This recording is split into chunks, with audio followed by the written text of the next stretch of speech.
We must understand this. A child is not an industrial product. A child is a life, a fresh life. You are supposed to nurture this life. It's not that you put it through some kind of a industrial process called a school. It's like an industry. Everybody's taught the same damn thing, everybody's supposed to go through the same thing and come out the same way and find a job and serve something somewhere. This is not what human life is about. There is an innate genius in every human being. Do we have the patience and the commitment and the dedication to pay the necessary attention to bring that out in a specific human being? That's a big question. Otherwise, you will produce dumplings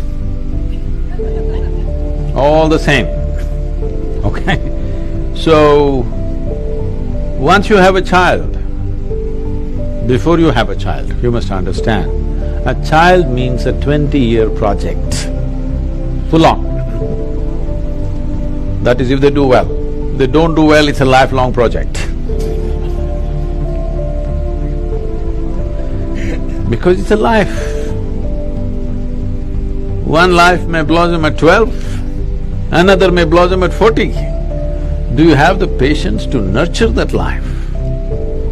Or have you already set a thing, by the time you finish your high school, you must be in this university, that university, you must be doing this or that. It's all fixed up, common prescription for all life.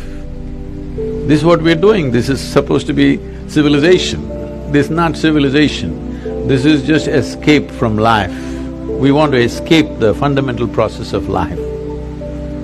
In tribal societies and other traditional societies, even today, nobody expects a man or a woman has to become like this at a certain time. Depending on each life, how they progress, everybody is valued for who they are.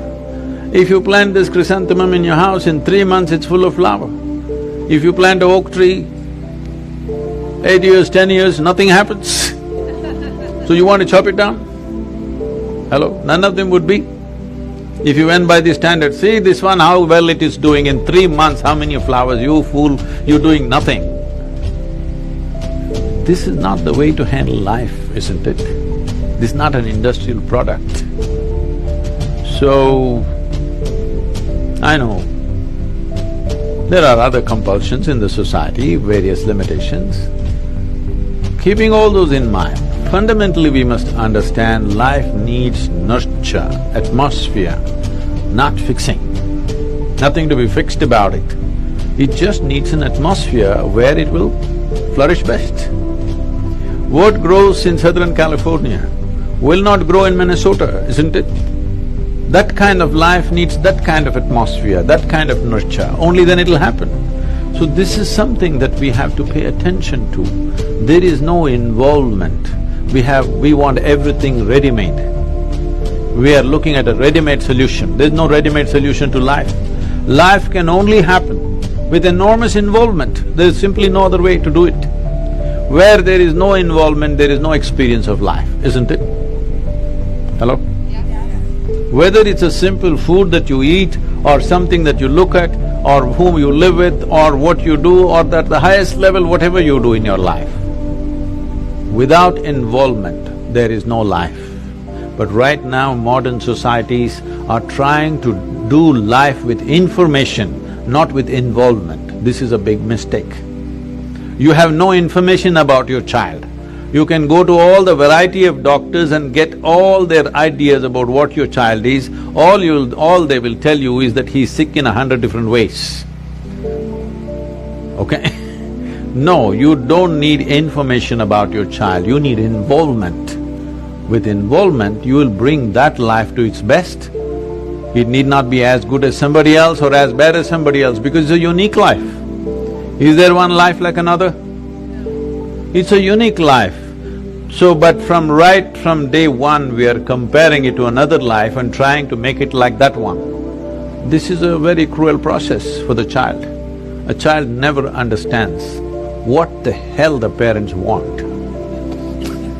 I never understood. Nobody ever explained to me why the hell I should go to the school. So I never went. Because nobody explained to me why I have to go to school. They said, no, you have to go to school. Why? I'm doing fine. Why should I go to school? No, because we think information is going to transform us. No, information facilitates a few things, but it's involvement which transforms us, isn't it? Absolute involvement in something, it doesn't matter what it is. Total involvement with something, suddenly you find that human being is of a different nature, isn't it? So, that's all it takes, involvement.